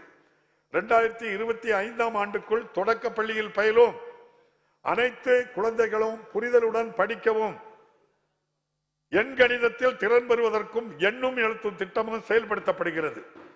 அனைவருக்கும் தரமான கல்வி வழங்குவதன் மூலம் ஒவ்வொரு மாணவரையும் முழுமையான வளர்ச்சி அடைய செய்வதே இந்த அரசின் முக்கிய குறிக்கோள் ஆகும். இந்த நோக்கத்தை எய்திட அடுத்த 5 ஆண்டுகளில் அரசு பள்ளிகளை நவீனப்படுத்தி கட்டமைப்பை மேம்படுத்துவதற்காக பேராசிரியர் அன்பழகன் பள்ளி மேம்பாட்டு திட்டம் தொடங்கப்பட்டுள்ளது. நடப்பாண்டில் இத்திட்டத்திற்கு 1430 கோடி ரூபாய் ஒதுக்கீடு செய்யப்பட்டுள்ளது. மேலும் 7200 புதிய வகுப்பறைகள் 1050 கோடி ரூபாய் செலவில் கட்டப்படும் என்று மாண்புமிகு முதலமைச்சர் அவர்கள் அறிவித்துள்ளார்கள். 45 ஆண்டுகளாக நடத்தப்பட்டு வரும் சென்னை புத்தக கண்காட்சியை உலகத்திற்கு இவ்வாண்டு உயர்த்தும் வகையில், உலகத்தரத்திற்கு உயர்த்தும் வகையில் முதன்முறையாக சென்னை பன்னாட்டு புத்தக கண்காட்சியை 16/1/2023 முதல் 18/1/2023 வரை நடத்த தமிழ்நாடு அரசு திட்டமிட்டுள்ளது. இதில் 25க்கும் மேற்பட்ட நாடுகள் பங்கேற்க உள்ளன. தமிழ் பதிப்பாளர்களுக்கும் உலகளாவிய பதிப்பக துறைக்கும் இடையே அறிவு பரிமாற்றம், பதிப்புரிமை பரிமாற்றம் ஆகியவற்றை ஊக்குவிப்பதே இந்த புத்தக கண்காட்சியின் நோக்கமாகும். தாயெழில் தமிழை என்ற தமிழரின் கவிதை தன்னை 1000 மொழியிற் காணும் நாள் எந்நாளோ என்ற பாவேந்தரின் கனவை நனவாக்கும் வகையில் தமிழ் இலக்கியத்தில் உள்ள சிறந்த படைப்புகளை உலக மொழிகளில் பிற இந்திய மொழிகளிலும் மொழிபெயர்க்க ஒரு சிறப்பு நல்கையை ஸ்பெஷல் கிராண்ட் தமிழ்நாடு அரசு வழங்கும். தரமான உயர்கல்வியை வழங்கி நாட்டின் வளர்ச்சிக்கு அத்தியாவசியமான ஆற்றல் மிக்க மனித வளத்தை உருவாக்க இந்த அரசு முனைந்துள்ளது. அந்த வகையில் தன்னை பெண்களின் உயர்கல்விக்கு வித்திடவே மூவலூர் ராமாமிர்த அம்மையார் நினைவு புதுமை பெண் திட்டம் என்ற முன்னோடி திட்டத்தை இந்த அரசு தொடங்கியுள்ளது. நடப்பு கல்வியாண்டில் இத்திட்டத்தின் மூலம் அரசு பள்ளிகளில் 6 முதல் 12ஆம் வகுப்பு வரை பயின்று உயர்கல்வி பயிலும் 1,28,780 மாணவிகள் மாதம் 1000 ரூபாய் உதவித்தொகை பெற்று பயனடைந்து வருகின்றனர். இந்நிதியாண்டின் இறுதிக்குள் பயன்பெறும் மாணவியரின் எண்ணிக்கை 2 லட்சத்திற்கு மேல் உயரும் என்று எதிர்பார்க்கப்படுகிறது. இதன் விளைவாக கடந்த ஆண்டை காட்டிலும் நடப்பு கல்வியாண்டில் கல்லூரிகளில் அரசு பள்ளி மாணவியரின் சேர்க்கை கணிசமாக அதிகரித்துள்ளது. தொழில்துறையின் தேவைகளை நிறைவு செய்வதற்காக பல் தொழில்நுட்ப கல்லூரிகளில் புதிய பாடப்பிரிவுகள் அறிமுகப்படுத்தப்பட்டுள்ளன. மேலும் வேலைவாய்ப்புகளை அதிகரிக்கும் வகையில் பெண்களுக்கு ஏற்ற பட்டய படிப்புகளையும் அரசு தொடங்கியுள்ளது. கட்டடம், இயந்திர பொறியியல் போன்றவற்றில் பட்டய படிப்புகள் நடப்பு கல்வியாண்டில் தமிழ் வழியில் கற்பிக்கப்படுகின்றன. நாட்டிலேயே முதன்முறையாக பன்னாட்டு செஸ் ஒலிம்பியாட் போட்டியை இந்த அரசு வெற்றிகரமாக சென்னையில் நடத்தியது. 180க்கு மேற்பட்ட நாடுகளைச் சேர்ந்த ஏறத்தாழ 1800 விளையாட்டு வீரர்களும் பிரதிநிதிகளும் கலந்து கொண்டனர். இப்போட்டியை மாண்புமிகு பிரதமர் அவர்கள் தொடங்கி வைத்தார்கள். இப்போட்டிக்காக தமிழ்நாடு அரசு மேற்கொண்ட சீரிய ஏற்பாடுகள் அனைவரும் வெகுவாக போற்றினார்.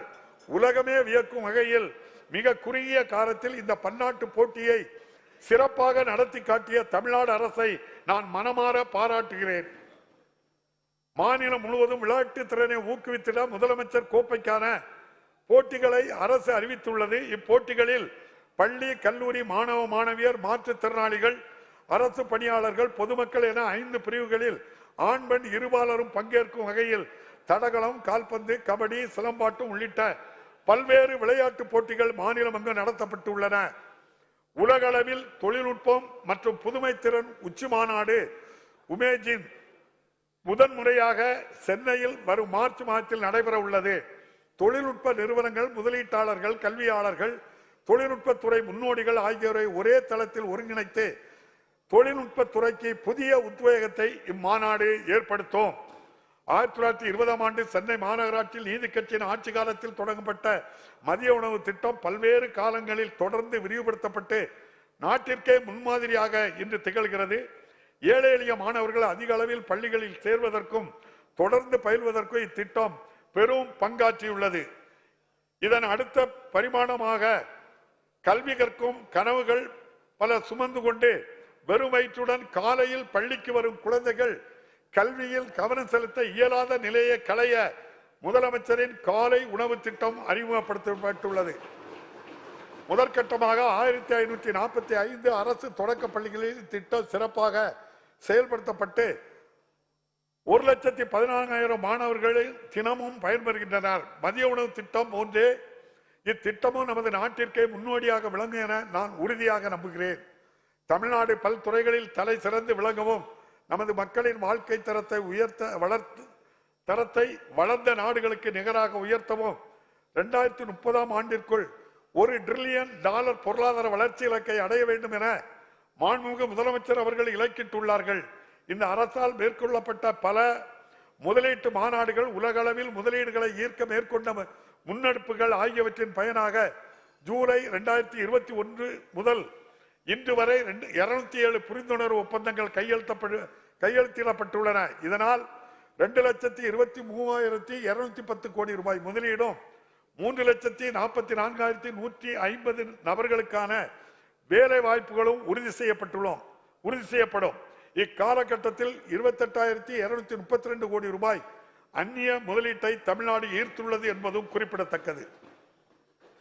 தமிழ்நாடு உயிர் அறிவியல் மேம்பாட்டுக் கொள்கை, தமிழ்நாடு ஆராய்ச்சி மற்றும் மேம்பாட்டுக் கொள்கை, தமிழ்நாடு காலனி தோல் பொருட்கள் கொள்கை, தமிழ்நாடு விண்வெளி பாதுகாப்பு தொழில் கொள்கை போன்ற பல துறைசார் கொள்கைகள் 2022ஆம் ஆண்டில் இந்த அரசால் வெளியிடப்பட்டுள்ளன.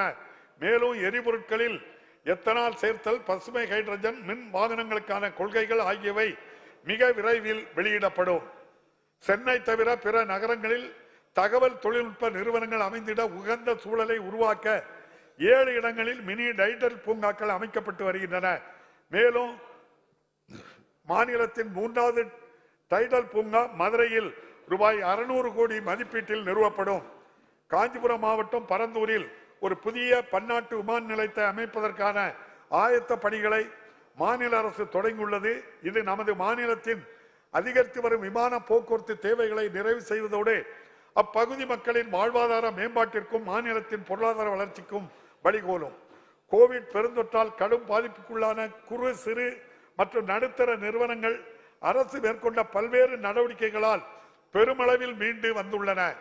இந்நிதியாண்டின் முதல் 6 மாதங்களில் இந்நிறுவனங்களுக்கு வழங்கப்படும் கடன்கள் 20%, கடன் கணக்குகளின் எண்ணிக்கை 19% உயர்ந்துள்ளன. இந்த அரசு ஆட்சி பொறுப்பேற்ற பின்னர் 2,344 கோடி ரூபாய் மதிப்புள்ள 16,000க்கும் மேற்பட்ட சுயதொழில் திட்டங்களுக்கு உதவிகள் வழங்கப்பட்டுள்ளதோடு நடப்பாண்டில் குறு சிறு மற்றும் நடுத்தர நிறுவனங்களுக்கென 5 புதிய தொழில்பேட்டைகளையும் அரசு தொடங்கியுள்ளது. தமிழ்நாடு புத்தொழில் மற்றும் புத்தாக்க இயக்கத்தின் ஸ்டார்ட் அப் தமிழ்நாடு வாயிலாக மாநிலத்தில் உள்ள புத்தொழில்களுக்கு உகந்த சூழல் உருவாக்கப்பட்டுள்ளது. மே 2021 முதல் மாநிலத்தில் பதிவு செய்யப்பட்ட புத்தொழில்களின் எண்ணிக்கை இரட்டிப்பாகியுள்ளது. மேலும் நம் நாட்டிலேயே முதன்முறையாக பட்டியல் இனத்தவர் மற்றும் பழங்குடியினரின் புத்தொழில்களுக்கு உதவ 30 கோடி ரூபாய் சிறப்பு நிதி அரசால் ஒப்படைக்கப்பட்டுள்ளது. இதனால் அனைவரையும் உள்ளடக்கிய புத்தொழில் சூழல் மாநிலத்தில் உறுதி செய்யப்பட்டுள்ளது.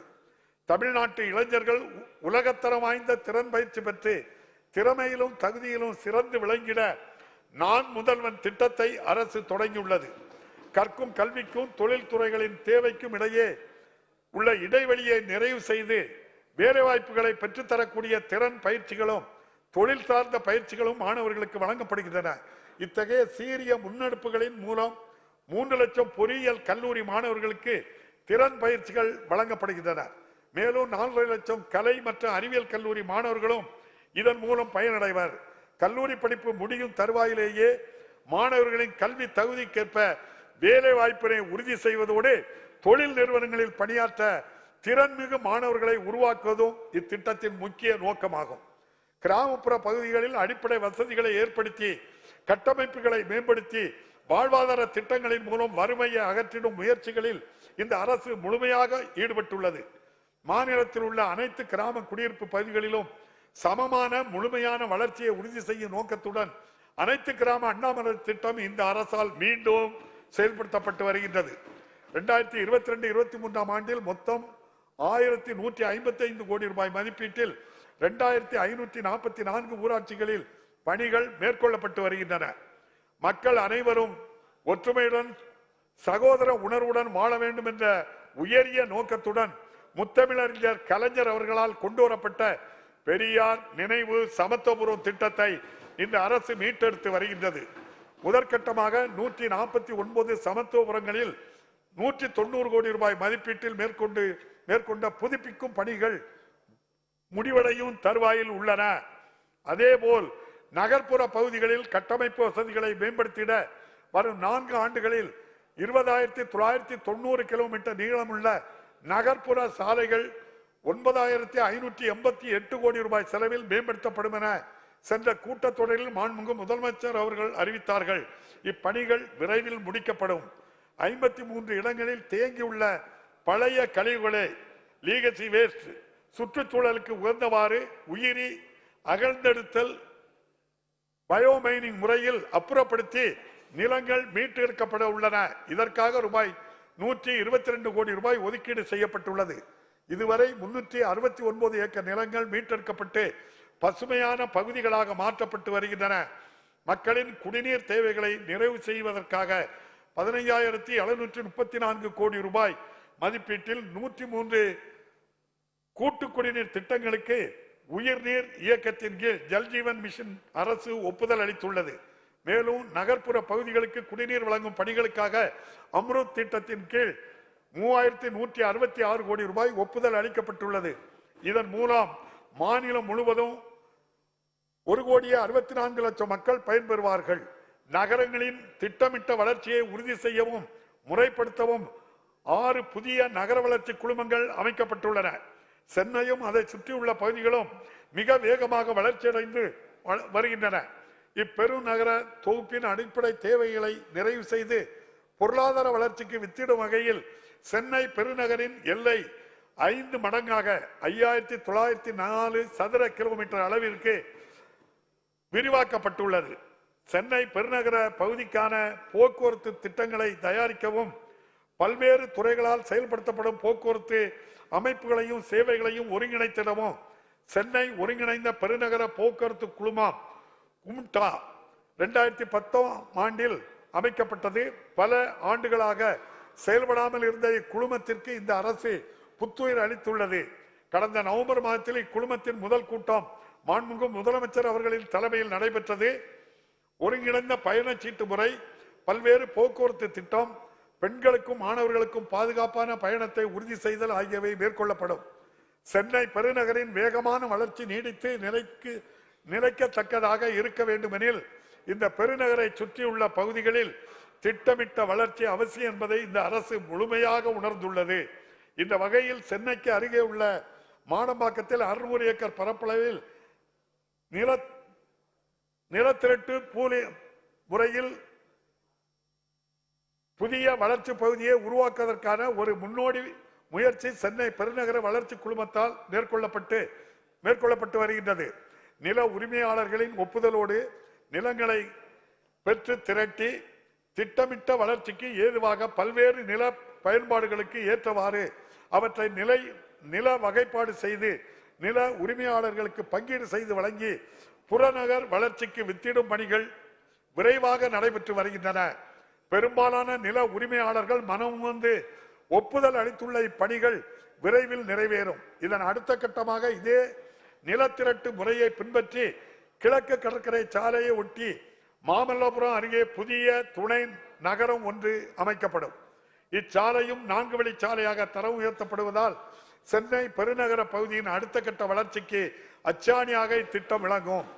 பொருளாதார வளர்ச்சிக்கு இன்றியமையாத தரமான பாதுகாப்பான சாலை இணைப்புகளை மாநிலம் முழுவதும் அமைத்திட இந்த அரசு பல்வேறு திட்டங்களை செயல்படுத்தி வருகின்றது. ஒருங்கிணைந்த சாலை மேம்பாட்டு திட்டத்தின் கீழ் 5,582 கோடி ரூபாய் மதிப்பீட்டில் 2,263 புதிய பணிகளை மேற்கொள்ள அரசு ஒப்புதல் வழங்கியுள்ளது. மேலும் 560 கோடி ரூபாய் மதிப்பீட்டில் 131 தரைப்பாலங்களை உயர்மட்ட மேம்பாலங்களாக மாற்றுதல், 142 கோடி ரூபாய் மதிப்பீட்டில் புறவழி சாலைகள் அமைத்தல், 327 கோடி ரூபாய் செலவில் 8 ரயில்வே மேம்பாலங்கள் அமைக்கும் புதிய பணிகள் போன்றவை நடப்பாண்டில் மேற்கொள்ளப்பட உள்ளன. வாழ்வாதார மேம்பாடு, திறன் வளர்ச்சி, சுயசார்பு வாயிலாக மகளிரின் முன்னேற்றத்திற்கு முக்கிய காரணியாக சுய உதவி குழுக்கள் திகழ்கின்றன. இவ்வாண்டில் 3,97,000 மகளிரை உறுப்பினர்களாக கொண்டு 42,845 புதிய சுய உதவி குழுக்கள் அமைக்கப்பட்டுள்ளன. இந்நிதியாண்டில் இதுவரை 3,07,000 சுய உதவி குழுக்களுக்கு 16,949 கோடி ரூபாய் வங்கி கடன்கள் வழங்கப்பட்டுள்ளன. சுய உதவி குழுக்களால் தயாரிக்கப்படும் பொருட்களின் தரத்தை மேம்படுத்தி மின் வணிக தளங்களின் வாயிலாக விற்பனை வாய்ப்புகளை உயர்த்திட மதி என்ற முத்திரை பிராண்ட் அரசால் ஊக்குவிக்கப்பட்டு வருகின்றது. சாதாரண நகர பேருந்துகளில் மகளிர் அனைவருக்கும் கட்டணமில்லா பயணம் என்ற புரட்சிகரமான திட்டத்தின் மூலம் மாநிலத்தில் பெண்களிடையே பொருளாதார மேம்பாடு மட்டுமின்றி சமூக எழுச்சியும் ஏற்பட்டுள்ளது. நாள்தோறும் 36 லட்சம் பயணங்கள் செய்து மகளிர் பயனடைந்து வரும் இத்திட்டத்தின் மூலம் ஒவ்வொரு பெண்ணும் சராசரியாக மாதத்திற்கு ரூபாய் 888 ரூபாய் அளவிற்கு சேமிக்கின்றனர் என்று மாநில திட்டக்குழுவின் ஆய்வு தெரிவித்துள்ளது. தற்போதுள்ள பழைய பேருந்துகளை மாற்றி சுற்றுச்சூழலுக்கு உகந்த புதிய பசுமை பேருந்துகளை அறிமுகப்படுத்த அரசு உறுதி பூண்டுள்ளது. 2213 BS6 பேருந்துகள் மற்றும் 500 மின்சார பேருந்துகள் KFW நிதியிலும் 1000 BS6 பேருந்துகள் மாநில அரசு நிதியுதவியிலும் கொள்முதல் செய்யப்பட்டு இவ்வாண்டு பயன்பாட்டிற்கு கொண்டு வரப்படும். சென்னை மெட்ரோ ரயில் திட்டத்தின் முதற்கட்டத்தில் அமைக்கப்பட்ட 54 கிலோமீட்டர் நீளமுள்ள 2 வழித்தடங்களில் உலகத்தரம் வாய்ந்த சேவைகள் வழங்கப்பட்டு வருகின்றன. கோவிட் பெருந்தொற்றிற்கு பின் நாள்தோறும் பயணிக்கும் நபர்களின் எண்ணிக்கை தொடர்ந்து அதிகரித்து வருகிறது.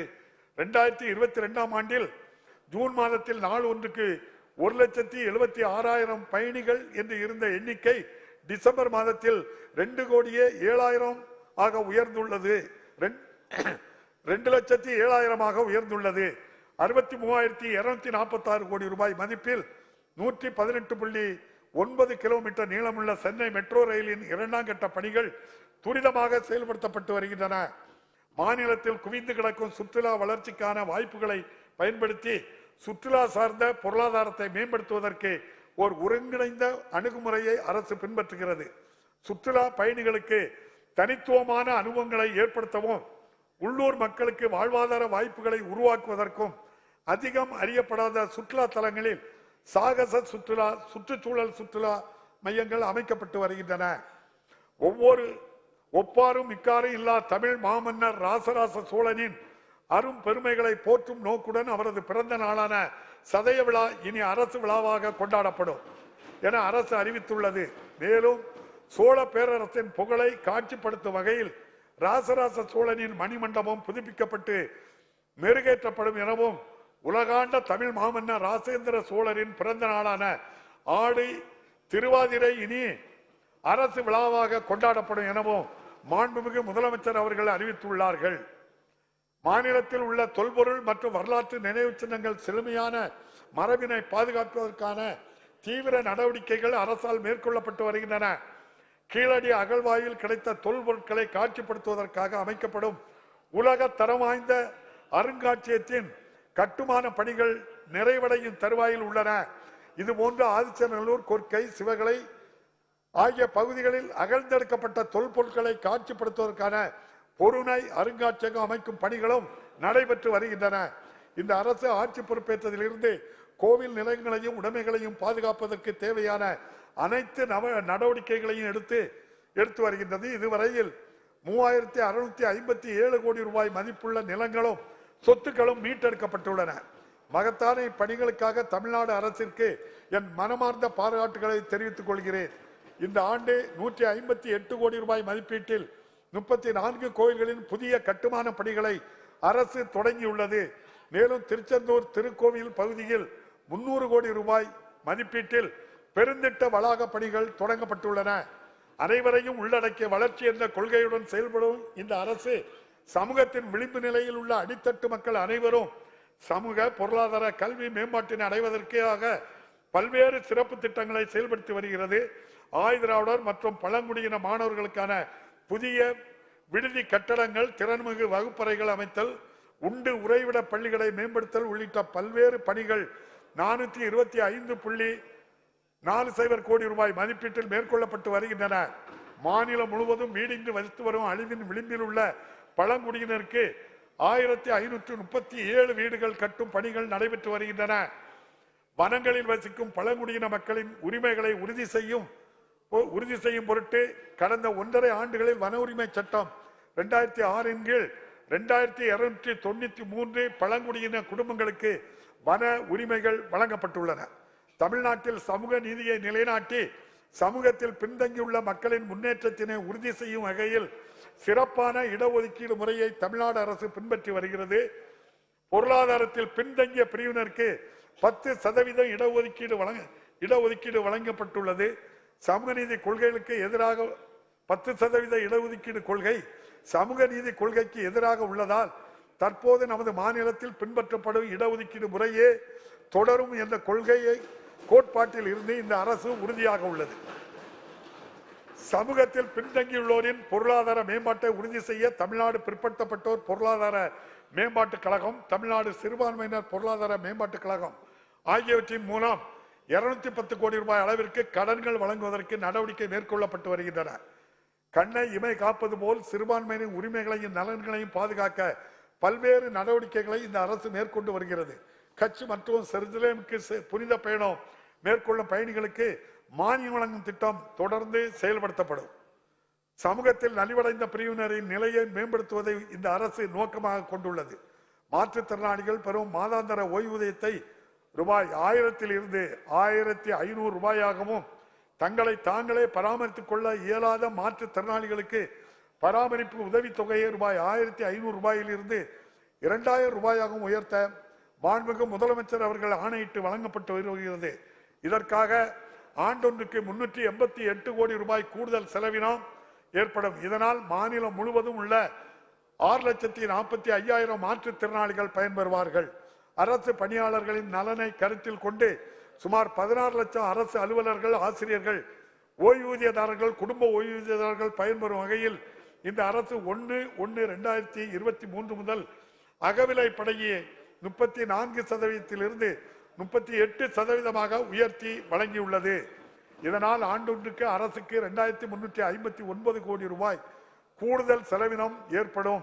ஓய்வூதியர்களுக்கான வாழ்நாள் சான்றிதழ் வழங்கும் முறை மின்னணு முறையில் எளிமையாக்கப்பட்டு ஓய்வூதியதாரர்கள் இருக்கும் இடத்திலிருந்தே இச்சேவையை பெறுவதற்கு வழிவகை செய்யப்பட்டுள்ளது. இந்த அரசு பதவியேற்ற பின் 2021 ஆண்டில் நம் மாநிலத்தில் மழை வெள்ளத்தால் சேதம் ஏற்பட்டு மக்களின் இயல்பு வாழ்க்கை பாதிக்கப்பட்டது.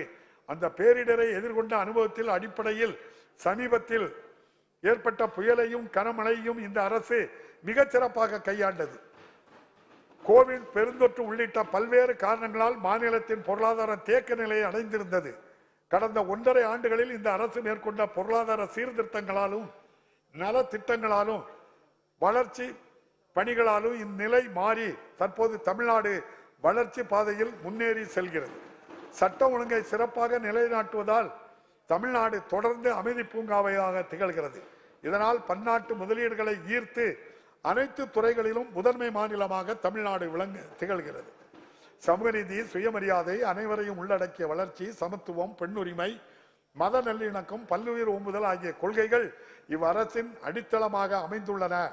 தந்தை பெரியார், அண்ணல் அம்பேத்கர், பெருந்தலைவர் காமராஜர், பேரறிஞர் அண்ணா, முத்தமிழறிஞர் கலைஞர் போன்ற மாபெரும் தலைவர்களின் கொள்கைகளையும் கோட்பாடுகளையும் பின்பற்றி பார்போற்றும் திராவிட மாடல் ஆட்சியை இந்த அரசு வழங்கி வருகின்றது. தமிழர்களின் நலன், தமிழ்நாட்டின் வளம் ஆகியவற்றை மட்டுமே குறிக்கோளாக கொண்டு இவ்வரசு அயராது உழைத்து வருகின்றது. எத்தனை இடர்பாடுகள் இந்த லட்சிய பாதையில் எதிர் நின்றாலும் அவற்றையெல்லாம் கடந்து தமிழ்நாட்டை வளர்ச்சி பாதையில் வெற்றிகரமாக இந்த அரசு தொடர்ந்து வழிநடத்தி செல்கிறது.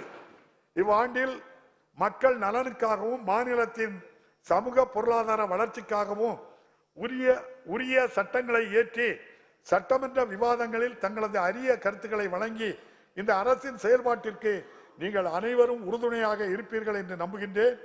அனைவருக்கும் மீண்டும் எனது புத்தாண்டு பொங்கல் நல்வாழ்த்துக்களை தெரிவித்து மகாகவி பாரதியாரின் வைர வரிகளுடன் எனது உரையை நிறைவு செய்கிறேன்.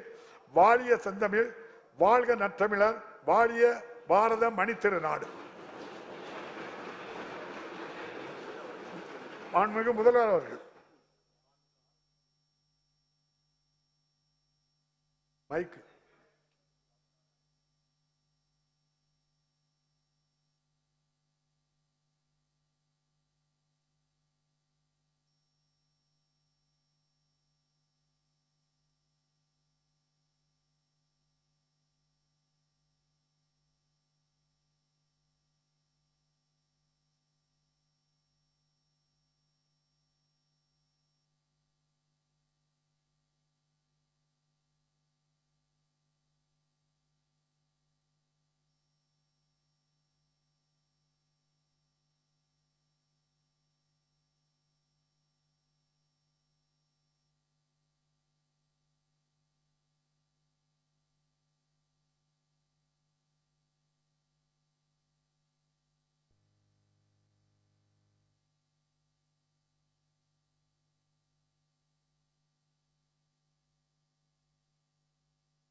जनगण मन अधिनायक जय हे भारत भाग्य विधाता पंजाब सिंधु गुजरात मराठा द्राविड उत्कल बंगा विंध्य हिमाचल यमुना गंगा उच्चल जलधि तरंगा तव शुभ नामे जाहे तव शुभ आशीष माहे गाहे तव जय गाथा जन गण मंगलदायक जय हे भारत भाग्य विधाता जय हे जय हे जय हे जय जय जय जय हे।